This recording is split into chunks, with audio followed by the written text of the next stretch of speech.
අයිබෝවන් දරුවනේ අද වැඩසටහනෙන් අපි බලාපොරොත්තු වෙන්නේ 13 වන ශ්‍රේණියට අදාළ ආර්ථික විද්‍යාව විෂය නිර්දේශයේ 7 වන නිපුණතාවය පිළිබඳව 7 වන නිපුණතාවයේ 4 නිපුණතා මට්ටම පිළිබඳව කරුණු සාකච්ඡා කරන්නයි. මේ දරුවෝ දන්නවා 7 වන නිපුණතාවය වෙන්නේ මුදල් හා මිල මට්ටම් වල හැසිරීම හඳුනා ගනිමින් ආර්ථිකයේ ක්‍රියාකාරීත්වයට බැංකු පද්ධතිය දායක වන ආකාරය විමර්ශනය කිරීම. 7 වන නිපුණතාවයේ 4 නිපුණතා මට්ටම අද අපි අවධාරණයට ලක් කරනවා. 4 නිපුණතා මට්ටම වෙන්නේ මිල මට්ටම ආශ්‍රිත සංකල්ප න්‍යාය සහ මිනුම් විශ්ලේෂණය කිරීම. එතන මේ 4 නිපුණතා මට්ටම පිළිබඳ කරුණු අධ්‍යයනය කළාට පසුව මේ දරුවන් තුළ අපේක්ෂිත ඉගෙනුම් ඵල මේ තිරේ දිස් වෙන්නේ.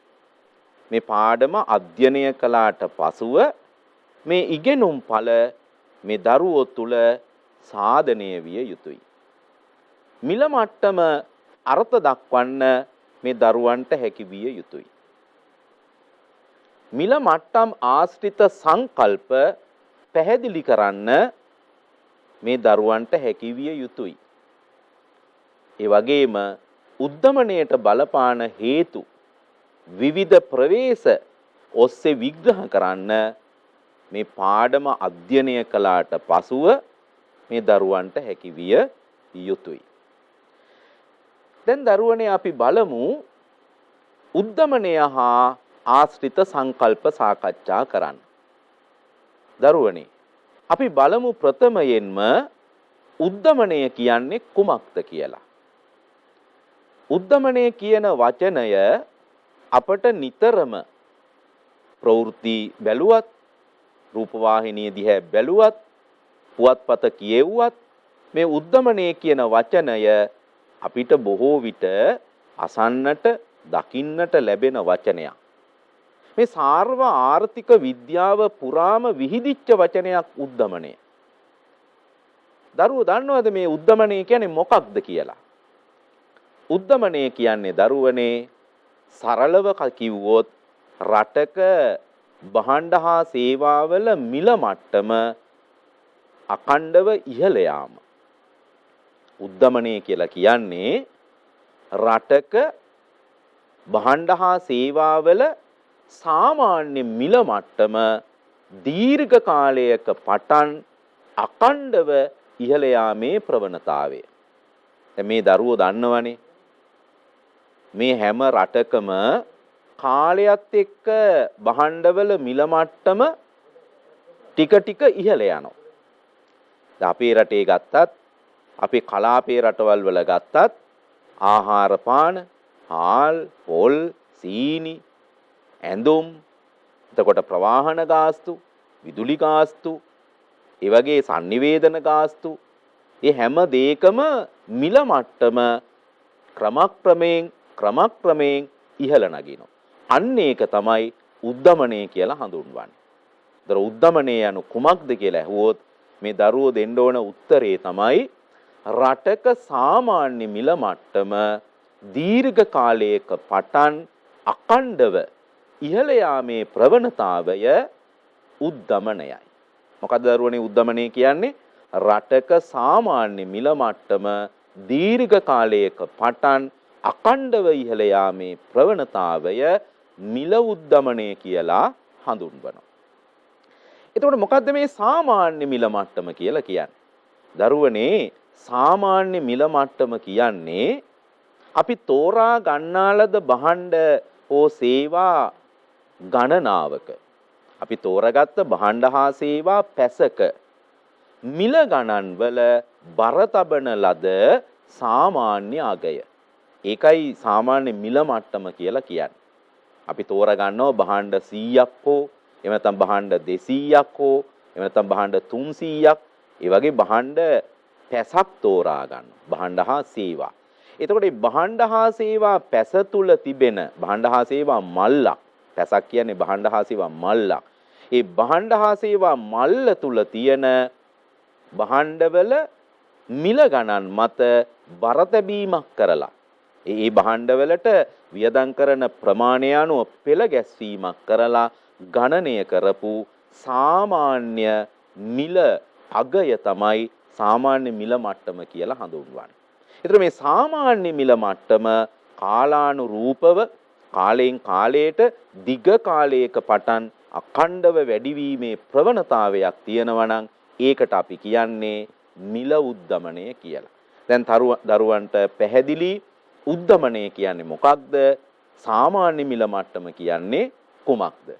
ඊළඟට අපි උද්දමනය වගේම එහි ප්‍රතිවිරුද්ධ తත්වය උද්දමනය වගේම අවදමනය කියන වචනයත් අපිට නිතර අහන්නට ලැබෙනවා.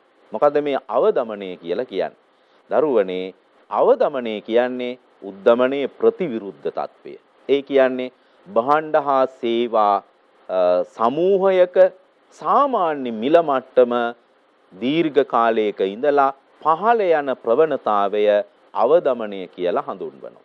රටක සාමාන්‍ය මිල මට්ටම භාණ්ඩ හා සේවා පැසක සාමාන්‍ය මිල මට්ටම දීර්ඝ කාලයක් තිස්සේ පහළ යාමේ අඛණ්ඩව පහළ යාමේ ප්‍රවණතාවය අවදමනය කියලා හඳුන්වනවා. දැන් තේරුණාද මේ දරුවන්ට උද්දමනය අවදමනය කියන සංකල්ප දෙක? තේරුණානේ? පැහැදිලිනේ? හොඳයි. අපි බලමු මේ උද්දමනයක් ඇති වෙන්නේ මොන හේතු නිසාද? උද්දමනයක් ඇති වෙන්නේ කවර හේතු නිසාද? දරුවනේ උද්දමනයක් ඇති වෙන්න හේතු 3ක් තියෙන බව ආර්ථික විද්‍යාඥයෝ විග්‍රහ කරනවා. ඉල්ලුම් පැත්තෙන් උද්දමනයක් ඇති වෙන්න පුළුවන්. ඒ වගේම පිරිවැය පැත්තෙන් උද්දමනයක් ඇති වෙන්න පුළුවන්. ඒ වගේම ව්‍යුහමය වෙනස් වීම නිසාත් උද්දමනයක් ඇති වෙන්න පුළුවන්. ඒතර උද්දමනයක් ඇති වෙන්න ප්‍රධාන හේතු 3ක් තියෙන බව ආර්ථික විද්වතුන් විග්‍රහ කරනවා. මොනවද හේතු 3? ඉල්ලුමෙන් ඇදුණු උද්දමනය. ඒ කියන්නේ සමාහාර ඉල්ලුම ඉහළ යාම නිසා හටගන්න උද්දමනය. අන්න උද්දමනයට එක හේතුවක්. රටේ සමාහාර ඉල්ලුම ඉහළ යාම. දෙවැනි හේතුව පිරිවැයෙන් තල්ලු වූ උද්දමනය. ඒ කියන්නේ නිෂ්පාදන පිරිවැය ඉහළ යාම නිසා. ඒ ඔස්සේ සමාහාර සැපයුම් වක්‍රේ වම් පැත්තට විතැන්වීම නිසා මිල මට්ටම ඉහළ යනවා. ඒක අපි පිරිවැයෙන් තල්ලු වෙච්ච උද්දමනය කියලා හඳුන්වනවා. දෙවෙනි හේතුව තමයි සමාහාර සැපයුම් වක්‍රේ වම් පැත්තට විතැන්වීම. දැන් පළවෙනි හේතුව තමයි සමාහාර ඉල්ලුම් වක්‍රේ දකුණු පැත්තට විතැන්වීම. ඉල්ලුමෙන් ඇදුණු උද්දමනය. ඒ වගේම දෙවෙනි එක පිරිවැයෙන් තල්ලු වෙන උද්දමනය. ඊළඟට තුන්වෙනි හේතුවකුත් මේ ව්‍යුහවාදී උද්දමන විග්‍රහ කරන ආර්ථික විද්‍යාඥයෝ පෙන්වලා දෙනවා. ඒ ව්‍යුහමය උද්දමනය. ව්‍යුහමය උද්දමනය. ඒතර උද්දමනයක් ඇති වෙන්න ප්‍රධාන හේතු 3යි. මොනවද හේතු 3? ඉල්ලුමෙන් ඇදුණු උද්දමනය, පිරිවැයෙන් තල්ලු වෙච්ච උද්දමනය, ව්‍යුහමය උද්දමනය. දරුවනේ අපි බලමු මේ පළවෙනි හේතුව. මොකද්ද? ඉල්ලුමෙන් ඇදුණු උද්දමනය කියන්නේ කුමක්ද? ඉල්ලුමෙන් ඇදුණු උද්දමනය කියන්නේ රටක සමාහාර සැපයුමට සාපේක්ෂව සමාහාර ඉල්ලුම ඉහළ යාම නිසා මිල මට්ටම නොකඩවා ඉහළ යාමක් පෙන්눔 කරනවා නම් අන්න ඒක තමයි ඉල්ලුමෙන් ඇදුණු උද්දමනය කියලා හඳුන්වන්නේ. මොකද ඉල්ලුමෙන් ඇදෙන උද්දමනය කියන්නේ රටක සමාහාර සැපයුමට වඩා වේගයෙන් සමාහාර ඉල්ලුම ඉහළ යාම නිසා මිල මට්ටම ඉහළ යනවා නම් ඒකට අපි කියන්නේ ඉල්ලුමෙන් ඇදුණු උද්දමනය කියලා. දැන් මේ දරුවන්ට මේ තිරයේ පෙන්눔 කරන්නේ ඉල්ලුමෙන් ඇදුණු උද්දමනයක් නිර්මාණය වෙන ආකාරය. මේ දරුවන්ට පෙනෙනවා මේ සමාහාර සැපයුම් වක්‍රය තමයි AS වක්‍රය මගින් නිරූපණය කරන්නේ. රටේ සමාහාර සැපයුම් වක්‍රය AS aggregated supply කියලා කියනවා AS වක්‍රය. ඒ වගේම මේ AD වක්‍රය පෙන්눔 කරන්නේ සමාහාර ඉල්ලුම. AD කියලා කියන්නේ aggregated demand සමාහාර ඉල්ලුම් වක්‍රය. දැන් දරුවන්ට පේනවා මේ සමාහාර සැපයුම් වක්‍රයේ මෙහෙම ඉහළ නැගලා ඊට පස්සේ මිල මට්ටම අක්ෂයට සමාන්තරව ගමන් කරනවා. එතකොට මේ සමාන්තරව ගමන් කරන්නේ පූර්ණ සේවා නියුක්ති නිමවුම් මට්ටමට ළඟා වුණාට පසුව. ඒතර ආර්ථිකය පූර්ණ සේවා නියුක්ති නිමවුම් මට්ටමට මේ YF කියලා පෙන්눔 කරන්නේ පූර්ණ සේවා නියුක්ති නිමවුම් මට්ටම. ඒ පූර්ණ සේවා නියුක්ති නිමවුම් මට්ටමට සමාහාර ඉල්ලුම ළඟා වුණාට පසුව තව දුරටත් සමාහාර ඉල්ලුම වැඩි වුණොත් නිමවුම වැඩි කරන්න බෑ. ඒ ආර්ථිකයේ පූර්ණ සේවා නියුක්ති මට්ටමට ඇවිත් සම්පත් සම්භාරයේ පූර්ණ වශයෙන් කාර්යක්ෂම ලෙස උපයෝජනය කරලා තව දුරටත් නිමවුම ප්‍රසාරණය කරන්න බෑ. ඒ නිසා රටේ සමාහාර ඉල්ලුම වැඩි වෙනකොට AD 1 ඉඳලා AD 2 දක්වා සමාහාර ඉල්ලුම ඉහළ නගිනකොට අවශ්‍යයෙන්ම මිල මට්ටම ඉහළ නගිනවා. ඒක තමයි ඉල්ලුමෙන් ඇදුණු උද්දමනය කියලා කියන්නේ. දැන් ඔබට පේනවා මේ තිරේ පේන්නේ ඉහත රූපේ දැක්වෙන විදිහට ආර්ථිකය පූර්ණ සේවා නියුක්ත නිමවුම් මට්ටම වෙත ළඟා වුණාට පසුව තවදුරටත් සමාහාර ඉල්ලුම ඉහළ යනකොට නිමවුම වැඩි කරන්න බැහැනේ දරුවනේ. තව තවත් සමාහාර ඉල්ලුම ඉහළ යනකොට රටේ මිල මට්ටම ඉහළ යාමේ ප්‍රවණතාවයක් ඇති වෙනවා. ඒක තමයි ඉල්ලුමෙන් ඇදුණු උද්දමනය කියලා කියන්නේ. දැන් මේ දරුවන්ට අවබෝධ වෙන්න ඇති කියලා මම විශ්වාස කරනවා ඉල්ලුමෙන් ඇදුණු උද්දමනය කියන්නේ කුමක්ද කියලා. ඊළඟට අපි බලමු දරුවනේ සමාහාර ඉල්ලුම මේ ඉහළ යාම විග්‍රහ කරනවා ප්‍රවේශ දෙකක් ඔස්සේ. දැන් සමාහාර ඉල්ලුම ඉහළ යාම නිසානේ උද්දමනය හටගන්නේ ඉල්ලුම උද්දමනය හටගන්නේ. එතකොට මේ සමාහාර ඉල්ලුම ඉහළ යන විදිහ සමාහාර ඉල්ලුම ඉහළ යාම ආර්ථික විද්‍යාඥයෝ දෙආකාරයකට විග්‍රහ කරනවා. එතකොට මේ ප්‍රවේශ දෙකක් ඔස්සේ විස්තර කරනවා. එකක් තමයි මුදල් ප්‍රමාණවාදී විග්‍රහය. අනිත් එක කේන්සියානු විග්‍රහය. ඒතර ඉල්ලුම මේ ඉහළ යාම ප්‍රවේශ දෙකක් ඔස්සේ විස්තර කරනවා. එකක් තමයි මුදල් ප්‍රමාණවාදී විග්‍රහය, අනිත් එක කේන්සියානු විග්‍රහය. අපි ඉස්සෙල්ලා බලමු මුදල් ප්‍රමාණවාදී විග්‍රහය කියන්නේ කුමක්ද? මුදල් ප්‍රමාණවාදය ඉදිරිපත් කළේ දරුවනේ මේ යේල් විශ්වවිද්‍යාලයේ මහාචාර්යවරයෙකු අර්වින් ෆිෂර්. යේල් විශ්වවිද්‍යාලයේ මහාචාර්යවරයෙකු ලෙස කටයුතු කරපු අර්වින් ෆිෂර් කියන ඒ මුදල්වාදී ආර්ථික විද්‍යාර්ථීතුමා තමයි මුදල් ප්‍රමාණවාදය මුල්වරට ඉදිරිපත් කළේ. එතකොට මුදල් ප්‍රමාණවාදයෙන් මොකද්ද විග්‍රහ කරන්නේ? මේ මුදල් ප්‍රමාණවාදයෙන් විග්‍රහ කරන්නේ රටක මුදලේ සංසරණ ප්‍රවේගය සහ ගනුදෙනු සංඛ්‍යාව. එහෙම නැත්නම් මූර්ත නිෂ්පාදිතය ස්ථාවරව තියෙද්දී මුදල් සැපයුම වැඩි වුණොත් මුදල් තොගය යම්කිසි සමානුපාතයකින් වැඩි කළොත් එම සමානුපාතයෙන්ම රටේ මිල මට්ටම ඉහළ යනවයි කියලා විග්‍රහ කිරීම තමයි මුදල් ප්‍රමාණවාදය කියලා අදහස් කරන්නේ. දැන් දරුවන්ට මතකද මුදල් ප්‍රමාණවාදය කියන්නේ කුමක්ද කියලා නිර්වචනය කරන්න? මොකක්ද මුදල් ප්‍රමාණවාදය කියන්නේ? මුදලේ සංසරණ ප්‍රවේගය සහ ගනුදෙනු සංඛ්‍යාව. එහෙම නැත්නම් මූර්ත නිෂ්පාදිතය නොවෙනස්ව තියෙද්දී රටේ මුදල් සැපයුම යම්කිසි ප්‍රතිශතයකින් වැඩි කළොත් එම ප්‍රතිශතයෙන් මිල මට්ටම ඉහළ නගිනවයි කියලා කෙරෙන විග්‍රහය තමයි මුදල් ප්‍රමාණවාදය කියලා අදහස් කරන්නේ. එතකොට මේ තවදුරටත් පැහැදිලි කළොත් අපි හිතමු රටක මුදලේ සංසරණ ප්‍රවේගය සහ ගනුදෙනු සංඛ්‍යාව මූර්ත නිෂ්පාදිතය ස්ථාවරව තියෙද්දී මුදල් සැපයුම වැඩි කරනවා අපි 10%කින්. එන අනිවාර්යයෙන්ම මිල මට්ටම 10%කින් වැඩි වෙන්න ඕන. මුදල් ප්‍රමාණවාදීන් විග්‍රහ කරන්නේ ඒකයි. මුදල් තොගය වැඩි වෙන ප්‍රතිශතයෙන් මිල මට්ටමත් වැඩි වෙනවා. මුදල් සැපයුම 5%ක් වැඩි කළොත් මිල මට්ටම 105කින් ඉහළ යනවා. ඒතර මේ පිළිබඳ පසු අධ්‍යයන වල යම් යම් අදහස් ඉදිරිපත් වෙලා තියෙනවා. නමුත් මුදල් ප්‍රමාණවාදීන් විග්‍රහ කරන්නේ එයයි. දැන් අපි බලමු දරුවනේ මුදල් ප්‍රමාණවාදී විග්‍රහයට අනුව ඒ මුදල් ප්‍රමාණවාදීන් කියනවා ආර්ථිකයක් නිරතුරුවම පූර්ණ සේවා නියුක්ති නිමවුම් මට්ටමේ පසු වෙනවා. මේ සම්භාව්‍ය ආර්ථික විද්‍යාඥයින්ගේ එක්තරා මතයක්.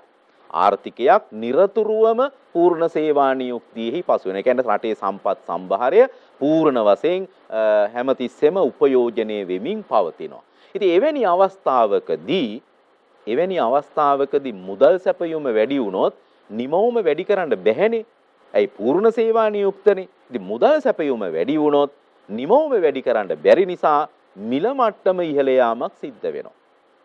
ආර්ථිකය නිරතුරුවම පූර්ණ සේවා නියුක්ත නිසා මුදල් සැපයුම 10%කින් වැඩි වුණොත් මිල මට්ටම 10%කින් වැඩි වෙනවා. ඒක තමයි මේ මුදල් ප්‍රමාණවාදීන්ගේ විග්‍රහය.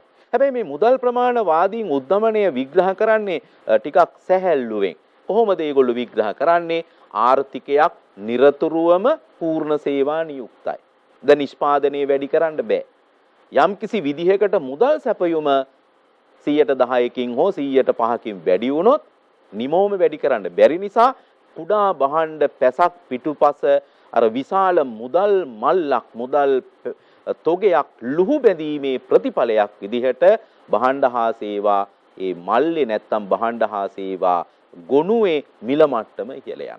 ඒ වගේ සරල විග්‍රහයක් තමයි උද්දමනය පිළිබඳව මුදල් ප්‍රමාණවාදීන් ඉදිරිපත් කළ තියෙන්නේ. ඒ වගේම මේ මුදල් ප්‍රමාණවාදීන් මේ මිල මට්ටමයි මුදල් සැපයුමයි අතර මුදල් සැපයුමයි මිල මට්ටමයි අතර තියෙන මේ අනුලෝම සමානුපාතික සම්බන්ධය විග්‍රහ කරන්න විනිමය සමීකරණය යොදාගත්තා. මුදල් ප්‍රමාණවාදීන් මුදල් සැපයුම හා මිල මට්ටම අතර තියෙන මේ අනුලෝම වූ සමානුපාතික සම්බන්ධය විග්‍රහ කළේ මුදල් ප්‍රමාණ මේ විනිමය සමීකරණය පාවිච්චි කළා. මොකද්ද මේ විනිමය සමීකරණය? දරුවනේ විනිමය සමීකරණය තමයි MV සමානයි PT කියන සමීකරණය. එහෙම නැත්නම් MV සමානයි PY කියන සමීකරණය. මොකද්ද විනිමය සමීකරණය? MB සමානයි PT.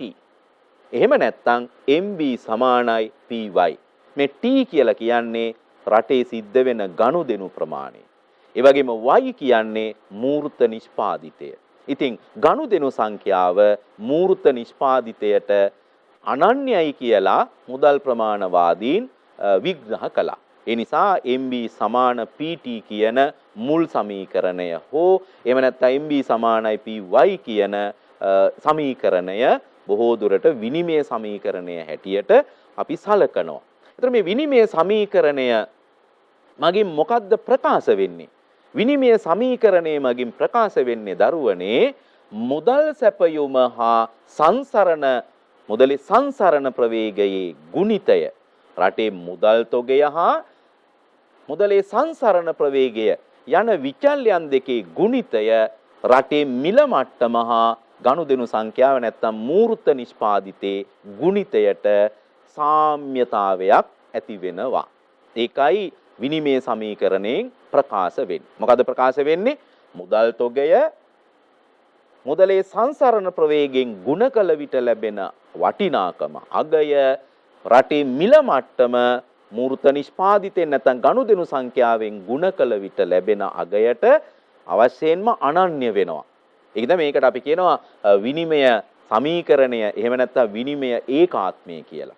කියන්නේ යම් කිසි විචල්‍යයක් තා විචල්‍යයක් සමග ගුණ කරපුවාම ඒකට අනන්‍ය වෙනවා මිල මට්ටම හා රටේ ගනුදෙනු සංඛ්‍යාව යන ඒ විචල්‍යයන් දෙකේ ගුණිතයට. දැන් මේක විනිමය සමීකරණය කිසියම් ඒකාත්මයක් අනන්‍යතාවයක් හැටියට අපි හඳුන්වලා දෙනවා. දැන් අපි බලමු මුදල් ප්‍රමාණවාදය ඇසුරෙන් ඉදිරිපත් කරපු මූල ධර්මය තමයි විනිමය සමීකරණය ඇසුරෙන් ඉදිරිපත් කරපු මූල ධර්මය තමයි මුදල්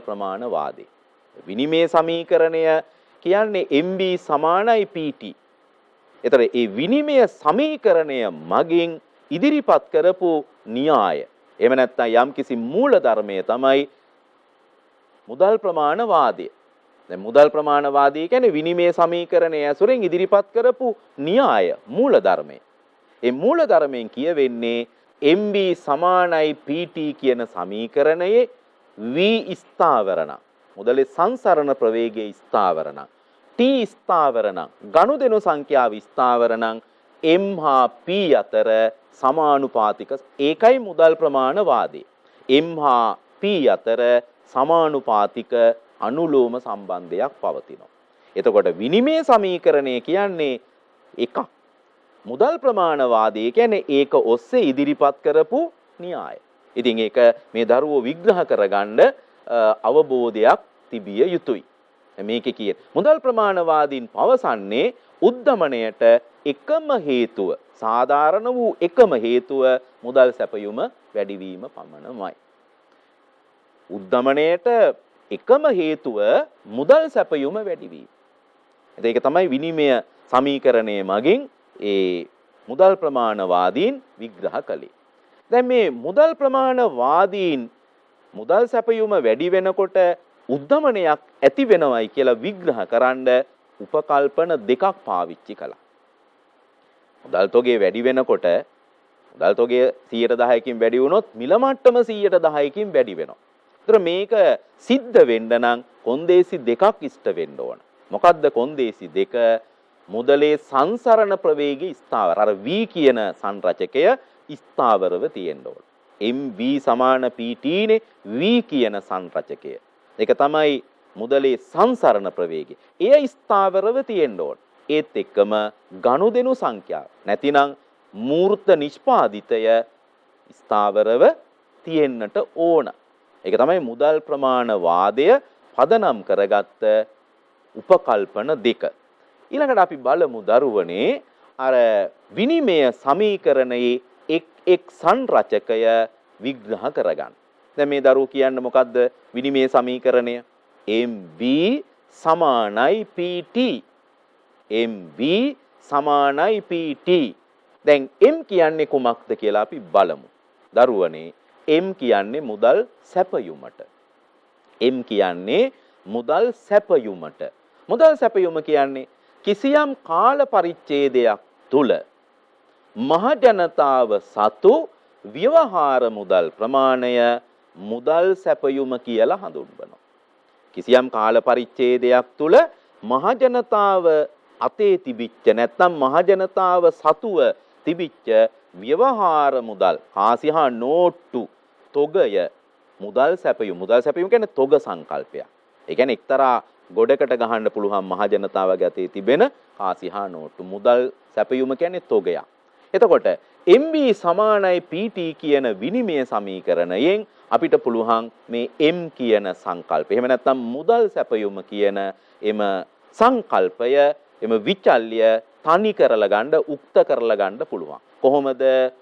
MB සමාන PT නේ. ඒතර අපිට M ඉතිරි කරගන්න ඕන නම් සමීකරණේ වම් පස සමාන ලකුණේ වම් පස V කියන සංරචකයෙන් බෙදනවා. එතකොට අනිත් පැත්තත් PT කියන දකුණු පැත්තත් V කියන සංරචකයෙන් බෙදනවා. එතකොට මේ පැත්තේ V ට V ඉවත් වෙලා යනවා. ඒතර M ඉතිරි වෙනවා. එහා පැත්තේ PT බෙදීම V. එතකොට මුදල් සැපයුම සමානයි PT යන ගුණිතයන් දෙක නේ. P කියන්නේ එකක්, T කියන්නේ එකක්. මිල මට්ටම හා ගනුදෙනු සංඛ්‍යාවේ ගුණිතය V වලින් මුදලේ සංසරණ ප්‍රවේගයෙන් බෙදපුවාම අපිට ලැබෙනවා මුදල් සැපයුම. එතකොට තව විදිහකට අපි ඉදිරිපත් කළොත් මුදල් සැපයුම සමානයි PT කියන්නේ දරුවනේ පවතින මිලට දල ජාතික ආදායම. දැන් දල ජාතික නිමෝම කියලා සංකල්පයක් නැහැනේ. පවත්නා මිලට දල ජාතික ආදායම අපි මුදලේ සංසරණ ප්‍රවේගය කියන්නේ V වලින් බෙදනවා. එතකොට අපිට මුදල් සැපයුම ලබා ගන්නට පුළුවන්. දෙවැනි සංරචකය MV සමාන PT. V කියන්නේ කුමක්ද? දරුවනේ V කියන්නේ මුදලේ සංසරණ ප්‍රවේගය. මුදලේ සංසරණ ප්‍රවේගය. මුදලේ සංසරණ ප්‍රවේගය කියන්නේ කිසියම් රටක භාවිතා වෙන ව්‍යවහාර මුදල් ඒකකය. අපේ රටේ න රුපියල.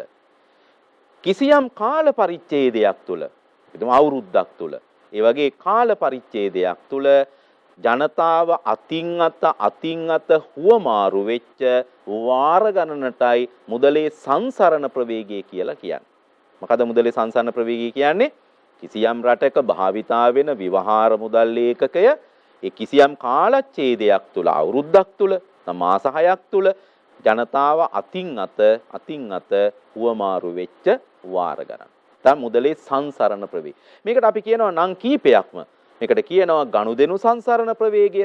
ඒ කියන්නේ මුදල් ඒකකයෙන් සිද්ධ වෙච්ච ගනුදෙනු සංඛ්‍යාව නිරූපණය කරන නිසා මේකට අපි කියනවා ගනුදෙනු සංසරණ ප්‍රවේගය. අපි හිතමු මුදලේ සංසරණ ප්‍රවේගය 5යි කියලා.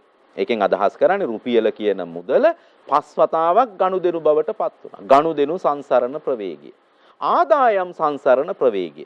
ඒකෙන් අදහස් කරන්නේ මුදල් ඒකකයෙන් මුදල් ඒකේ දැන් සංසරණ ප්‍රවේගය 5ක් නම් ඒකෙන් අදහස් කරන්නේ මුදලකින් රුපියලකින් රුපියල් 5ක ආදායමක් නිර්මාණය කළා තියෙනවා.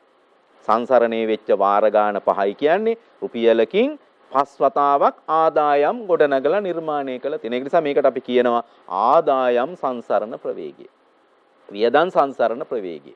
රුපියන කියන මුදල් ඒකකයේ 5 වතාවක් වියදම් බවට පත් වුණා. ඒ නිසා වියදම් සංසරණ ප්‍රවේගය කියලාත් කියනවා. හොඳයි. එතකොට මේ සංසරණ ප්‍රවේගය නැත්තම් V කොහොමද අපි ගණනය කරගන්නේ? ඔබ දන්නවා විනිමය සමීකරණේ MV සමානයි PT. අපිට V තනි කරගන්න ඕන නම් M වලින් දෙපැත්තම බෙදනවා. MV M වලින් බෙදනවා, PT M වලින් බෙදනවා. M ට M ඉවත් වෙලා යනවා. V සමානයි PT බෙදීම M. එතකොට PT කියන්නේ පවතින මිලට දල ජාතික ආදායම. M කියලා කියන්නේ මුදල් සැපයුම්. පවත්නා මිලට දල ජාතික ආදායම මුදල් සැපයුම්ෙන් බෙදපුවාම අපිට මුදල් ඒකකයේ සංසරණ වේගය ගලප ගන්න ගණනය කරගන්න පුළුවන්. ඊළඟට අපි බලමු MV සමාන PT නේ. P කියන්නේ කුමක්ද?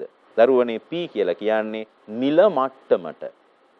ප්‍රයිස් ලෙවල් කියන මිල මට්ටම තමයි P කියලා හඳුන්වන්නේ. ඒතර P කියන්නේ මොකක්ද? තෝරා ගන්නා ලද භාණ්ඩ හා සේවා පැසක, තෝරා ගන්නා ලද භාණ්ඩ හා සේවා මල්ලක මිල ගණන් මත බර තබන ලද සාමාන්‍ය අගය. අපි තෝරාගත්ත භාණ්ඩ හා සේවා පැසක මිල ගණන් මත බර තබන ලද සාමාන්‍ය අගය තමයි මිල මට්ටම කියලා හඳුන්වන්නේ. ඒ කියන්නේ එක භාණ්ඩයක සාමාන්‍ය මිල. අපි හිතමු මිල මට්ටම 350යි කියන්නේ අපි තෝරගත්ත භාණ්ඩ 300ක් නම් එක භාණ්ඩයක් 350යි කියන අර්ථය. ඒක තමයි සාමාන්‍ය මිල මට්ටම. එතකොට මේ මිල මට්ටම කොහොමද ගණනය කරගන්නේ? අපි දන්නවා විනිමය සමීකරණය MV සමාන PT.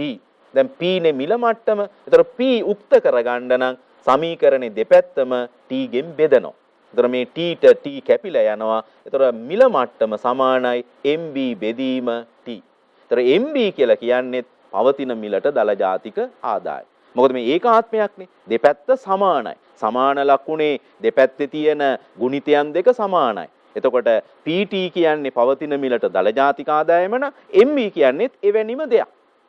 පවත්නා මිලට දල ජාතික ආදායම ගනුදෙනු සංඛ්‍යාවෙන් බෙදපුවාම අපිට මිල මට්ටම ලැබෙනවා. ඒ ආකාරයට මිල මට්ටම ගණනය කරගන්න පුළුවන්. දැන් අන්තිම සංරචකය T. T කියන්නේ ළමයිනේ. T කියන්නේ දරුවනේ. ගනුදෙනු සංඛ්‍යාව. ගනුදෙනු සංඛ්‍යාව. නැත්නම් මූර්ත නිෂ්පාදිත y කියලා ගත්තොත්. එතකොට ඒකෙන් අදහස් කරන්නේ කිසියම් රටක කිසියම් කාලච්ඡේදයක් තුල සිදු වූ ගනුදෙනු සංඛ්‍යාව. ඒ අවුරුද්ද තුල රටේ කොච්චර ගනුදෙනු සිද්ධ වුණාද? අපි හිතමු ගනුදෙනු 100ක් සිද්ධ වුණා. ඒ කියන්නේ නිෂ්පාදනය කළ තියෙන භාණ්ඩ 100ක්. අවසාන පරිභෝජනයේට හෝ ආයෝජනයට ගන්න භාණ්ඩ 100ක් හදලා තියෙනවා. ඒතර නිමවුම 100යි කියන්නේ ඒ භාණ්ඩ 100 වික්කණන් ගනුදෙනු 100ක් සිද්ධ වෙනවා. ඒතර නිෂ්පාදනය කරපු ප්‍රමාණය තමයි ගනුදෙනු වෙච්ච ප්‍රමාණයේ හැටියට සලකන්නේ. දැන් නිමවුම 1000ක් නම් ගනුදෙනු 1000යි. නිමවුම 50ක් නම් ගනුදෙනු 50යි. එහෙනම් T කියන්නේ 50ක් වෙනකොට y මූර්ත නිෂ්පාදිතයත් 50යි. එතන T හා y සමානයි. ඉතින් ගනුදෙනු සංඛ්‍යාව නැත්නම් මූර්ත නිෂ්පාදිතය අපිට ගණනය කරගන්න පුළුවන් විනිමය සමීකරණය මගින්. කොහොමද? MV සමානයි PT. එතකොට අපිට ඕන ගනුදෙනු සංඛ්‍යාව හොයාගන්න සමීකරණේ දෙපැත්තම P ගේ මිල මට්ටමින් බෙදනවා. එතකොට මේ වම් දකුණු පැත්තේ P ට P කැපිලා යනවා. එතකොට අපිට ලැබෙනවා T සමානයි MV බෙදීම P. MB කියන්නේ පවතින මිලට දල ජාතික ආදායම, P කියන්නේ මිල මට්ටම. එහෙනම් අපිට ගනුදෙනු සංඛ්‍යාව හොයාගන්න පුළුවන් පවතින මිලට දල ජාතික ආදායම මිල මට්ටමින් බෙදීම තුලින්. දැන් දරුවනේ අපි මේ කතා කළේ, අපි මේ සාකච්ඡා කරේ සමාහාර ඉල්ලුම ඉහළ යාමෙන් උද්දමනයක් හටගන්න ප්‍රවේශ දෙකෙන් පළවෙනි ප්‍රවේශය. මොකද පළවෙනි ප්‍රවේශය?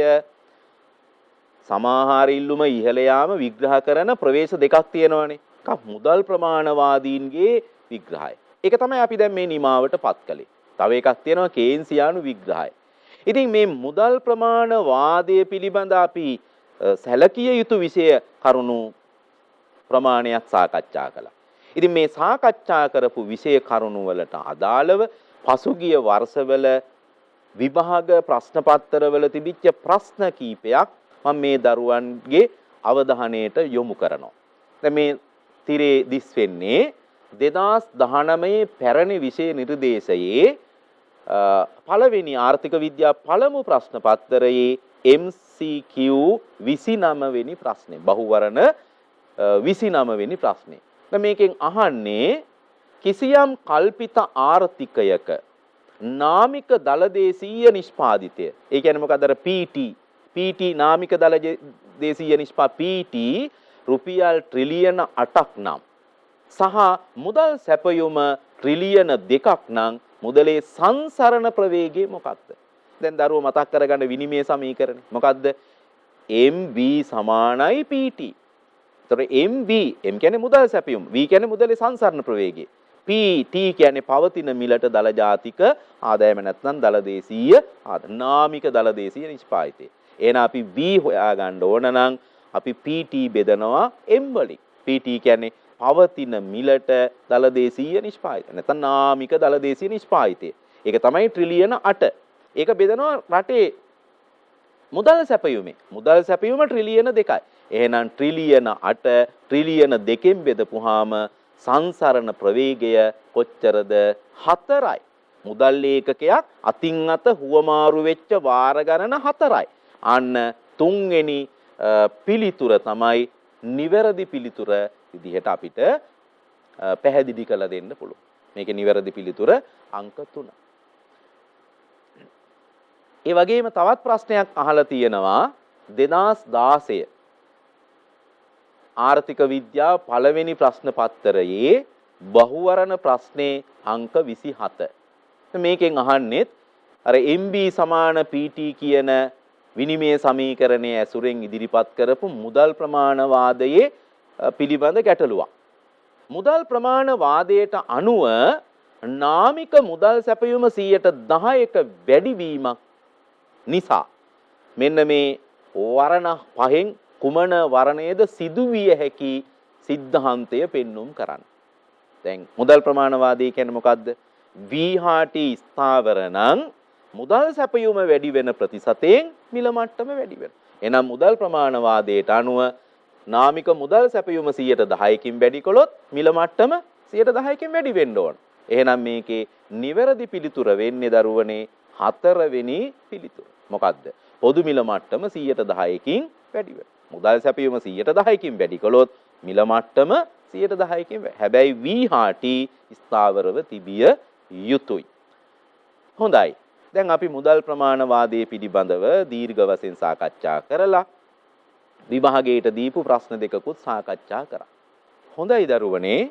අපි දැන් ඊගාවට බලාපොරොත්තු වෙන්නේ උද්දමනයක් ඇතිවීමට බලපාන දෙවන ප්‍රධාන සාධකය කතා කරන්න. මොකද දෙවෙනි ප්‍රධාන සාධකය? පිරිවැයෙන් තල්ලු වෙච්ච උද්දමනය. කියන්නේ පිරිවැය ඉහළ යාම නිසා ඇතිවෙන උද්දමනය. දැන් පිරිවැයෙන් තල්ලු වෙච්ච උද්දමනය කොහොමද අපි නිර්වචනය කරන්නේ? යෙදවුම් වල මිල ඉහළ යාම මගින්.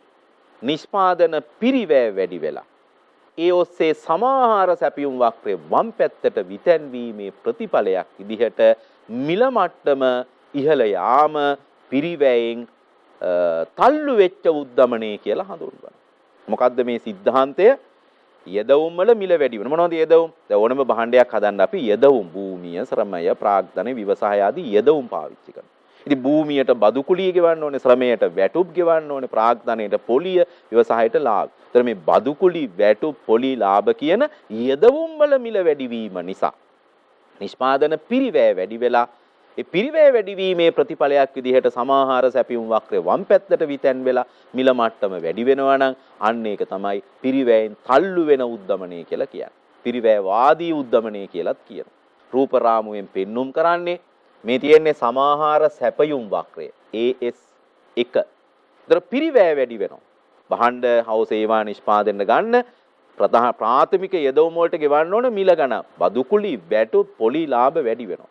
වැඩි වෙනකොට නිෂ්පාදන පිරිවැය වැඩි වෙනවා, සමාහාර සැපියුම් වක්‍රය දකුණට විතැන් වෙනවා. එතකොට මිල මට්ටම T1 සිට T2 දක්වා ඉහළ යනවා. ඒක තමයි පිරිවැයෙන් තල්ලු වෙන උද්දමනය. මේ පිරිවැයෙන් තල්ලු වෙන උද්දමනයේ නිර්මාණය වීම ප්‍රධාන හේතු දෙකක් ඔස්සේ සිද්ධ වෙනවා. පිරිවැයෙන් තල්ලු වෙන උද්දමනයේ නිර්මාණය වෙන හේතු දෙකක් නිසා. මොකද්ද? ජාතික ආදායමේ පංගු අත්පත් කර ගැනීමට තරඟ වදින කණ්ඩායම්, ආර්ථිකයට යම්කිසි ප්‍රෙෂර් එකක් දෙන්න පුළුවන් කණ්ඩායම් විසින් ඇති කරන බලපෑම. දෙවෙනි එක සැපයුම් කම්පන.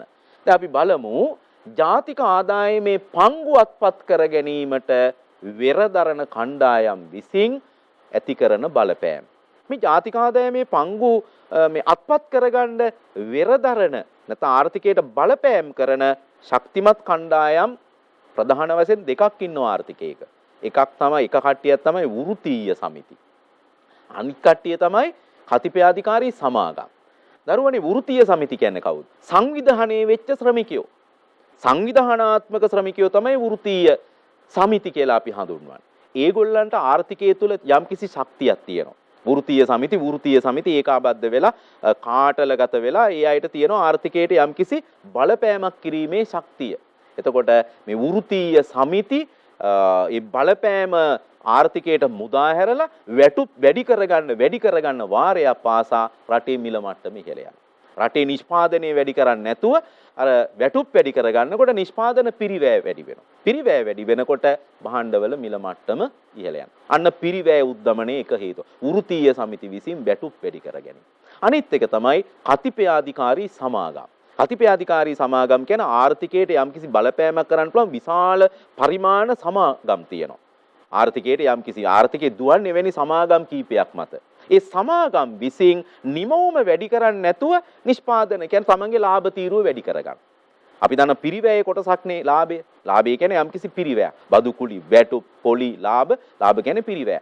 ඉතින් කතිපයාධිකාරී සමාගම් තමන්ගේ ලාභ වැඩි කරගන්නකොට නිෂ්පාදන පිරිවැය වැඩි වෙන්නේ. නිමවුම වැඩි කරන්නේ නැතුව ලාභ වැඩි කරගන්නකොට පිරිවැය වැඩි වෙලා අන්න පිරිවැයෙන් තල්ලු වෙච්ච උද්දමනය ආර්ථිකය තුල හට ගන්න. අනිත් කාරණය තමයි සැපයුම් කම්පන. ආර්ථිකයේ තුල මේ පිරිවැයෙන් තල්ලු වෙන උද්දමනයක් ඇති වෙන්න ප්‍රධාන හේතුවක් තමයි සැපයුම් කම්පන. දැන් සැපයුම් කම්පන කියලා කියන්නේ සමාහාර සැපයුම් වක්‍රය කඩා වැටෙන්න නැත්නම් සමාහාර සැපයුම පහළ යාමට බලපාන දේශීය හෝ විදේශීය බලපෑම්. දැන් සැපයුම් කම්පන කීපයක් තමයි මේ පෙන්눔 කරන්නේ. රටේ සමාහාර සැපයුම දෙදරා යන්නට බලපාන මේ රටේ හෝ බාහිර ලෝකයේ හෝ හේතු. එකක් තමයි ලෝක වෙළඳපොලේ khනිජ තෙල් මිල වැඩි වෙනවා. ලෝක වෙළඳපොලේ khනිජ තෙල් මිල වැඩි වීමට අපිට සැලසුම් හදන්න බෑ. අපි ඉතින් අපේ රටේ khනිජ තෙල් මිල වැඩි වීම නිසා නිෂ්පාදන පිරිවැය ඉහළ යනවා. ඒතර සමාහාර සැපයුම පහළ වැටෙනවා. අනිත් එක තමයි ලෝක වෙළඳපොලේ කිරි පිටි, තිරිඟු පිටි වැනි ආහාර මිල ගණන් වැඩි වීම. එතකොටත් රටේ සමාහාර සැපයුමට ඒක සමාහාර සැපයුම පහළ යන්න බලපාන. ඒකත් උද්දමනයට හේතුවක්. අනිත් එක තමයි මේ රට තුලින් ඇතිවෙන සැපයුම් කම්පන මොනවද? විදුලි ගාස්තු වැඩි වෙනවා. එහෙම නැත්නම් බල ශක්ති මිල වැඩි වෙනවා. එතකොටත් රටේ පිරිවැය වැඩි වෙනවා. සමාහාර සැපයුම පහළ යන්න හේතු වෙනවා. අනිත් එක තමයි නියඟය.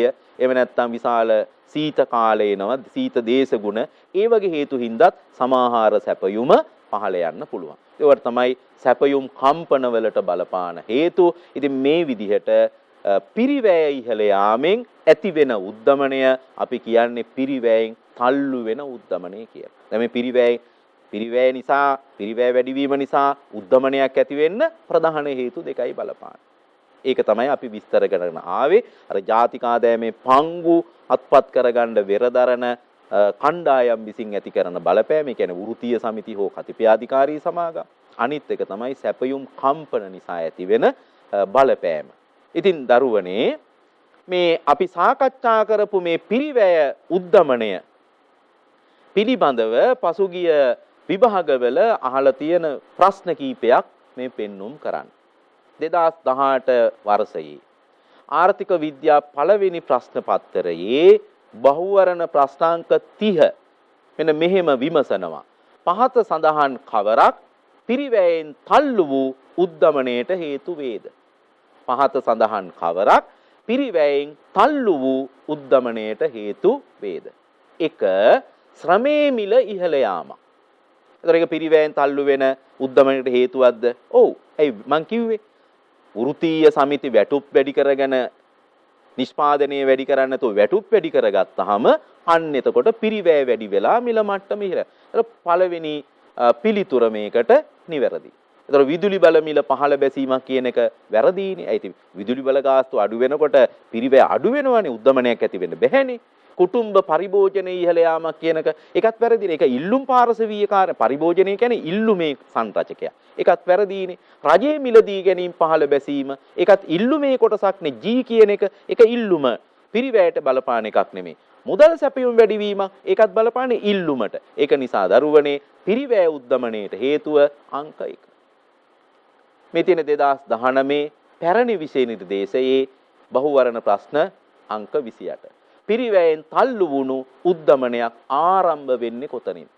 පිරිවැයෙන් තල්ලු වෙන උද්දමනයක් ආරම්භ වෙන්නේ මුදල් වැටුප් අනුපාතික ඉහළ යාමෙන්. එතකොට නිවැරදි පිළිතුර තමයි මුදල් වැටුප් අනුපාතික. අපි දරුවන්ට කියලා දුන්නේ වෘත්තීය සමිති ආර්ථිකයට බලපෑම් කරලා නේද? සේවා යෝජකින්ට බලපෑම් කරලා වැටුප් වැඩි කරගන්න වාරයක් පාසා පිරිවැය වැඩි වෙලා උද්දමනය ආරම්භ වෙනවා. ආණ්ඩුවේ මිලදී ගැනීම ඉහළ යාමකින් කියන එක පිරිවැයට නෙමෙයි. ඒ සමාහාර ඉල්ලුම ඉහළ යාමෙන් ඇති වෙන උද්දම. දෙවෙනි පිළිතුර වැරදි. ඒක පිරිවැය හේතුවක් නෙමෙයි, ඉල්ලුම් හේතුවක්. මුදල් ප්‍රමාණයේ වැඩිවීම ඒකත් ඉල්ලුමට මුදල් සැපයුම වැඩි වෙනකොට පොලි අනුපාතිකයේ පහළ යන. ඒකත් ඉල්ලුමට හේතුවක්. මුදල් ආදායම් ඉහළ යාම ඒකත් ඉල්ලුමට වැය කළ හැකි ආදායම් වැඩි වෙන්න හේතුවක්.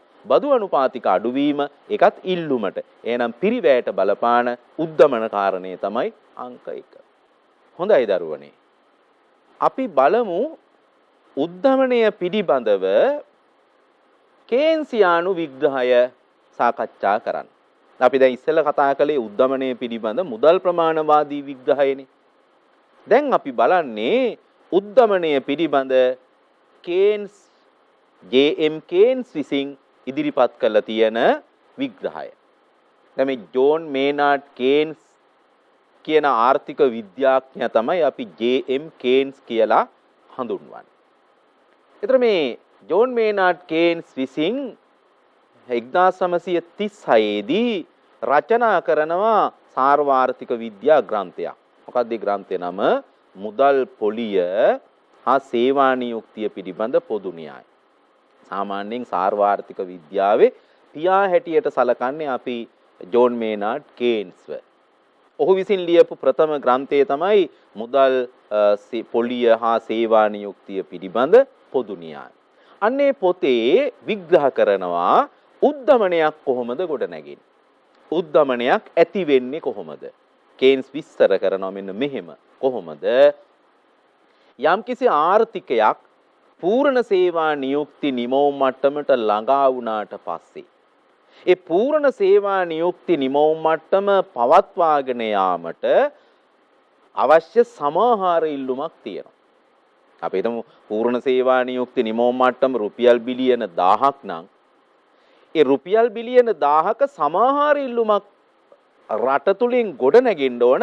නැත්නම් අර නිමවුම් මට්ටම පවත්වාගෙන යන්න බෑ.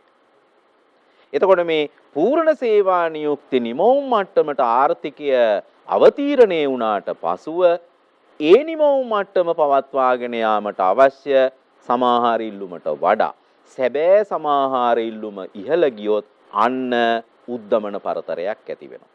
ඒතර කේන්ස්ගේ විග්‍රහය තමයි ආර්ථිකයක් පූර්ණ සේවා නියුක්ති නිමවුම් මට්ටමට එන්න ඕන. ඒ නිමවුම් මට්ටම පවත්වාගෙන යාමට අවශ්‍ය සමාහාර ඉල්ලුමට වඩා සැබෑ සමාහාර ඉල්ලුම වැඩි වෙනවා. අන්න එතකොට නිමවුම වැඩි කරන්න බැරි නිසා තවදුරටත් රටේ භාණ්ඩ හා සේවාවල මිල මට්ටම ඉහළ නගිනවා. ඒක තමයි උද්දමන පරතරය කියලා කියන්නේ. ඉන්ෆ්ලේෂන් ગેප් එක කියන්නේ ඒකයි. දැන් මුදල් ප්‍රමාණවාදීන් උද්දමනයට එකම හේතුව වශයෙන් සඳහන් කළේ මුදල් සැපයුම වැඩිවීමනේ. නමුත් කේන්ස් ඒක පිළිගන්නේ නැහැ. ඔහු කියනවා මුදල් සැපයුම වැඩිවීමත් උද්දමනයට එක හේතුවක් තමයි. හැබැයි එකම හේතුව නෙමෙයි. මුදල් ප්‍රමාණවාදීන් කියන්නේ උද්දමනයට එකම හේතුව මුදල් සැපයුම වැඩිවීම. මුදල් සැපයුම වැඩි වෙනකොට රට පූර්ණ සේවා නියුක්තයි. ඒ නිසා නිමවුම වැඩි කරන්න බැහැ. ඒ නිසා අර භාණ්ඩ කුඩා ප්‍රමාණයක් පස්සේ විශාල මුදල් තොගයක් ලුහු බඳිනකොට භාණ්ඩ හා සේවා ප්‍රමාණය මිල වැඩි වෙනවා. නමුත් කේන්ස් එහෙම කියන්නේ නැහැ. මුදල් සැපයුම වැඩි වෙනකොට උද්දමනයක් ඇති වෙන්නේ කොහොමද කියලා කේන්ස් ඊටාම තාර්කිකව විග්‍රහයක් කරනවා. කොහොමද ඒක සිද්ධ වෙන්නේ? අපි ඊළඟට බලමු. මුදල් සැපයුම වැඩි වෙනකොට රටේ පොලි අනුපාතිකය පහළ යනවා. මුදල් සැපයුම වැඩි වෙනකොට රටේ පොලි අනුපාතිකය පහළ යනවා. පොලි අනුපාතිකය පහළ යනකොට ඒ පහළ යන පොලියට සංවේදීව පරිභෝජනය හා ආයෝජනය වැඩි වෙනවා. ඒ ඔස්සේ සමාහාර ඉල්ලුම ඉහළ යනවා. සමාහාර ඉල්ලුම් වක්‍රය දකුණට විතැන්වීමේ ප්‍රතිඵලයක් හැටියට රටේ මිල මට්ටම ඉහළ යනවා. ඒ විදිහටයි කේන්ස් මුදල් සැපයුම වැඩිවීම නිසා උද්දමනයක් හටගන්න ආකාරය පැහැදිලි කරන්නේ. ඒතර උද්දමනයට එකම හේතුව මුදල් සැපයුම වැඩිවීම නෙමෙයි. ඒක එක්තරා හේතුවක් විතරයි. ඒතර මේ කේන්ස් උද්දමනයට හේතුව විදිහට නිශ්චිත හේතුව විදිහට පැහැදිලි කරන්නේ ආර්ථිකය පූර්ණ සේවා නියුක්ති නිමවුම් මට්ටමට ළඟා වුණාට පස්සේ සමාහාර ඉල්ලුමේ ඇති වෙන ඉහළ යාම. ආර්ථිකය පූර්ණ සේවා නියුක්ති නිමවුම් මට්ටමට එනවා. ඒතර සමාහාර ඉල්ලුම ඉහළ යනවා. රටේ නිමවුම වැඩි කරන්න බැරි හින්දා මිල මට්ටම ඉහළට තල්ලු වෙනවා. ඒක තමයි කේන්ස්ගේ උද්දමන තර්කය. එතකොට සමාහාර ඉල්ලුම ඉහළ යාමට විවිධ හේතු බලපානවා. අපි දන්නවා සමාහාර ඉල්ලුමේ සංරචක කීපයක් තියෙනවා. මොනවා සමාහාර ඉල්ලුමේ සංරචක? එකක් තමයි පරිභෝජනය C, ආයෝජනය I, රජයේ මිලදී ගැනීම G, ඒ වගේම සුද්ධාපනයන NX. ඒතර මේ ඕනෑම විචල්යක් ඉහළ යාම මගින් රටේ මිල උද්දමනයක් ඇති වෙන්නට පුළුවන්. ඒ කේන්ස් පැහැදිලි කරන ආකාරයට. මේ තියෙන්නේ කේන්ස්ට අනුව මුදල් සැපයුම වැඩිවීමෙන් උද්දමනය නිර්මාණය වෙන ආකාරය. කොහොමද මුදල් සැපයුම වැඩි වෙනවා? සැපයුම් වක්‍රය දකුණට විතැන් වෙනවා. පොලි අනුපාතිකය පහළ යනවා. පහළ යන පොලි අනුපාතිකයට සංවේදීව පරිභෝජනය ආයෝජනය ඉහළ යනවා. පරිභෝජනය ආයෝජනය කියන්නේ සමාහාර ඉල්ලුමේ සංරචක. ඒ ඔස්සේ සමාහාර ඉල්ලුම වැඩි වෙලා මිල මට්ටම ඉහළ යනවා. මේ රූප සටහනෙන් දිස් වෙන්නේ දරුවනේ MS1 ඉඳලා MS2 දක්වා මුදල් සැපයුම වැඩි වෙනවා. ඒතර පොලි අනුපාතිකය 10% ඉඳලා 8% දක්වා පහළට එනවා. මේ පොලි අනුපාතිකය පහළ යාමට සමාහාර ඉල්ලුමේ සංරචක ප්‍රතිචාර දක්වනවා. පොලිය පහළ යනකොට සමාහාර ඉල්ලුමේ සංරචක දෙකක් වන පරිභෝජනය ඉහළ C ඉහළ යනවා. පොලිය අඩු වෙනකොට මිනිස්සු ණයට අරගෙන පරිභෝජනය කරනවා. යම් යම් දේවල් පොලිය අඩු වෙනකොට වාහන ණයට ගන්නවා, ඉඩම් ණයට ගන්නවා, එහෙම නැත්නම් කල්පවතින පරිභෝජන බඩු ණයට ගන්නවා, පරිභෝජනය වැඩි කරනවා. ආයෝජනය වැඩි කරනවා. අයි පොලිය අඩුයිනේ. මුදල් ණයට අරගෙන අලුත් ආයෝජනයක්. පරිභෝජනය වැඩි වෙනවා. ආයෝජනය වැඩි වෙනවා. එතකොට සමාහාර ඉල්ලුම් වක්‍රය දකුණට විතැන් වෙනවා. රූපයේ දැක්වෙන විදිහට සමාහාර ඉල්ලුම් වක්‍රය දකුණට විතැන් වෙනවා. ආර්ථිකය පූර්ණ සේවානියුක්ත නිසා සමාහාර ඉල්ලුම දකුණට විතැන් වෙනකොට උද්දමන පරතරයක් ඇති වෙනවා. අන්නේ විදිහටයි කේන්සියානු උද්දමනය මුදල් සැපයුම හරහා නිර්මාණය වෙන්නේ. දැන් දරුවනේ මේ රූප සටහනේ මේ තිරේ දිස් වෙන්නේ කේන්සියානු උද්දමන විශ්ලේෂණය පදනම් කරගෙන පසුගිය වර්ෂයක අහන ලද විභාග ප්‍රශ්නයක්. 2018 වර්ෂයේ ආර්ථික විද්‍යාව පළමු ප්‍රශ්න පත්තරයේ බහුවර්ණ ප්‍රශ්නාංක 28.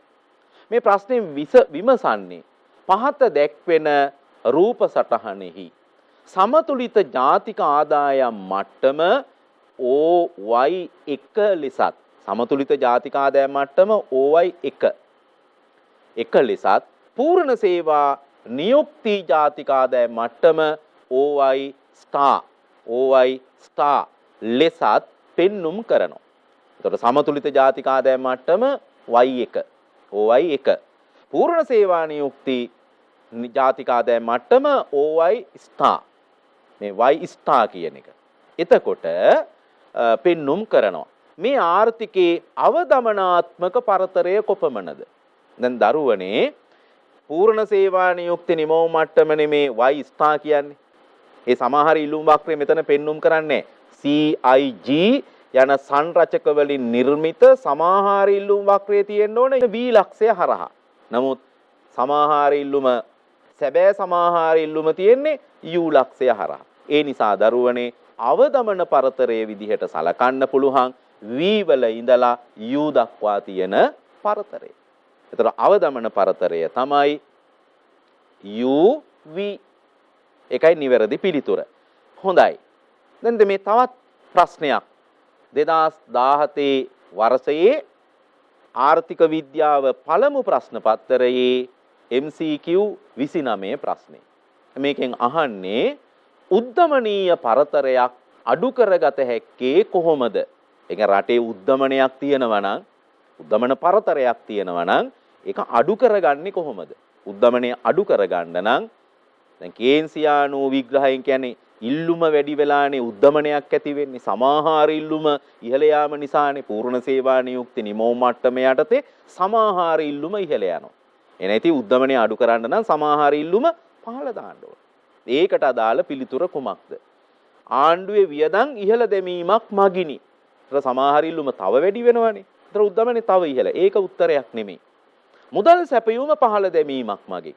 මුදල් සැපයුම් පහළ ගියොත් පොලිය අඩු වෙනවනේ. පොලිය අඩු වුණොත් පරිභෝජනයේ ආයෝජනය වැඩි එතකොටත් තව උද්දමනය වැඩි වෙනවා. ඒකත් හේතුවක් නෙමෙයි. ආදායම් බදු අනුපාතිකය ඉහළ දැමීම. අන්න පිළිතුර. එයි ආදායම් බදු වැඩි කරනකොට වැය කළ හැකි ආදායම අඩු වෙනවා. YD අඩු වෙනවා. වැය කළ හැකි ආදායම අඩු වෙනකොට පරිභෝජනය අඩු කරනවා. පරිභෝජනය අඩු කරනකොට සමාහාර ඉල්ලුම අඩු වෙලා අන්න මිල මට්ටම පහළ බයි. ඒතර උද්දමනය අඩු කරන්න ආදායම් බදු අනුපාතිකය ඉහළ දැමිය යුතුයි. දරුවනේ මේ තවත් ප්‍රශ්නයක් 2015 වර්ෂයේ ආර්ථික විද්‍යාව පළවෙනි ප්‍රශ්න පත්තරයේ MCQ 31. ඒතර මේකෙන් අහනවා ආර්ථිකය පූර්ණ සේවා නියුක්තියෙහි පවතිනකොට ඉල්ලුමෙන් ඇදුණු උද්දමනයක් ජනනය කිරීමට ඉවහල් වෙන්නේ පහත දැක්වෙන කවර සාධකයේද? ආර්ථිකයේ පූර්ණ සේවා නියුක්තිය. ඒ කියන්නේ කේන්සියානු උද්දමනයේ පදනම ආර්ථිකයේ පූර්ණ සේවා නියුක්තිය පවතිනකොට ඉල්ලුමෙන් ඇදෙන උද්දමනයක් නිර්මාණය වෙන්න ඉවහල් වෙන සාධකේ මොකක්ද? අයවැය හිඟය අඩු වෙනවා. අයවැය හිඟය අඩු වෙනවා කියන්නේ රාජ්‍ය වියදම් අඩු වෙනවා කියන එකනේ. ඒක මේකට ගැලපෙන්නේ නැහැ. ඇයි? අයවැය හිඟය අඩු වෙනවා කියන්නේ රාජ්‍ය වියදම අඩු වෙනවා. එතකොට සමහර ඉල්ලුම පහළ වෙනවා. උද්දමනයකට හේතුවක් නෙමෙයි ඒක. සුද්ධාපනයන අඩු වෙනවා. සුද්ධාපනයන කියන්නේ ඉල්ලුමේ සංරචකයක් සමහර ඉල්ලුමේ ඒක අඩු වෙනවා. කියන්නේ ඉල්ලුම අඩු වෙනවා. එතකොට ඒක අවදමනයට හේතුව. මේකෙන් අහන්නේ උද්දමනයට හේතුව. එතකොට වෘත්තීය සමිතිවල බලය අඩුවීම. ඒක ඉල්ලුමට නෙමෙයි බලපාන්නේ. ඒක සැපයුමට පිරිවැයට ඒක බලපාන. වෘත්තීය සමිති බලය අඩු වෙනකොට වැටුප් වැඩි කරගන්න බෑ. වැටුප් පහළ යනවා. එතකොට ඒක බලපාන්නේ පිරිවැය පැත්තට. මේකෙන් අහන්නේ ඉල්ලුම පැත්ත. මූර්ත පොලිය අනුපාතිකය අඩුවීම. ඒකයි උත්තරේ. මූර්ත පොලිය අඩු වෙනකොට පොලියට සංවේදීව පරිභෝජනයේ වැඩි කරනවා, ආයෝජනයේ වැඩි කරනවා. ඒ ඔස්සේ ඉල්ලුම වැඩි වෙනවා, සමාහාර ඉල්ලුම අන්න මිල මට්ටම ඉහළ යනවා. ඒතර උත්තරේ 4. ඊළඟට තවත් ප්‍රශ්නයක් තියෙනවා 2016 විභාග වර්ෂයේ පළවෙනි ප්‍රශ්න පත්‍රයේ MCQ 28 රටක ජාතික ආදායම පූර්ණ සේවා නියුක්ති නිමවුම් මට්ටමේ ඇතැයි උපකල්පනය කරන්නේ නම් දැන් බලන්න දරුවනේ මේ හැම ප්‍රශ්නයකම තියෙන ප්‍රධානම කොටස තමයි පූර්ණ සේවා නියුක්තිය. පූර්ණ සේවා අන්න ඒක මේ දරුවෝ හිතට ගන්න ඕන. පූර්ණ සේවා නියුක්ති නිමවුම් මට්ටමේ පවතිනකොට උද්දමනයක් ඇතිවීමට වඩාත්ම බලපාන හේතුව කුමක්ද? මොකද්ද හේතුව දරුවනේ? පොලි අනුපාතිකය පහළ යාම. ඉස්සෙල්ලා ප්‍රශ්නෙත් උත්තරේ ඒකනේ. මූර්ත පොලි අනුපාතිකය පහළ යාම. දැන් මෙතනත් උද්දමණයට හේතුව පොලි අනුපාතිකය පහළ යාම. ඒතර පොලිය පහළ යනකොට පොලියට සංවේදීව පරිභෝජනය වැඩි කරනවා, ආයෝජනය වැඩි කරනවා, සමාහාර ඉල්ලුම් වක්‍රය AD වක්‍රය දකුණට ගිහිල්ලා මිල මට්ටම ඉහළ යනවා. ඊළඟට මේ තියෙන්නේ 2019 නව විෂය නිර්දේශයේ MCQ 27. ඒකෙත් ඒකම නේද අහනදී ආර්ථිකයේ පූර්ණ සේවා නියුක්තියෙහි පවතිනකොට කෙටි කාලීන වශයෙන් උද්දමනයක් ඉල්ලුමෙන් ඇදුණු උද්දමනයක් ඇතිකරන්න මොකද්ද බලපාන්නේ? මොකද්ද හේතුව? පොලි අනුපාතිකයේ ඉහළ යාමක් හේතු වෙනවද? නැහැ. පොලිය ඉහළ ගියොත් පරිභෝජනය අඩු වෙනවා අයෝ. ඒක වැරදි. පෞද්ගලික ආදායම් බදු ඉහළ යාම, ආදායම් බදු ඉහළ දැම්මොත් වැය කළ හැකි ආදායම අඩු වෙනවා, පරිභෝජනය අඩු වෙනවා. ඒක උද්දමනයේ හේතුවක් නෙමෙයි. මූර්ත පොලි අනුපාතිකය පහළ අන්න උත්තරේ. පොලිය පහළ යනකොට පොලියට සංවේදීව පරිභෝජනය වැඩි වෙනවා, ආයෝජනය වැඩි වෙනවා, සමාහාර ඉල්ලුම් වැඩි වෙනවා, මිල මට්ටම ඉහළ යනවා. හොඳයි දරුවනේ. අද අපි මේ වැඩසටහන යටතේ සාකච්ඡා කළේ 7 නිපුණතා මට්ටමේ උද්දමනය කියන එක නිර්වචනය කරලා උද්දමනයට බලපාන හේතු සාකච්ඡා කළේ. අපි ඊළඟ වැඩසටහනේදී මේ පාඩමේ ඉතිරි කොටස සාකච්ඡා කිරීමේ බලාපොරොත්තුවෙන් මේ දරුවන්ගෙන් සමුගන්නවා. මේ දරුවන්ට ආයුබෝවන්.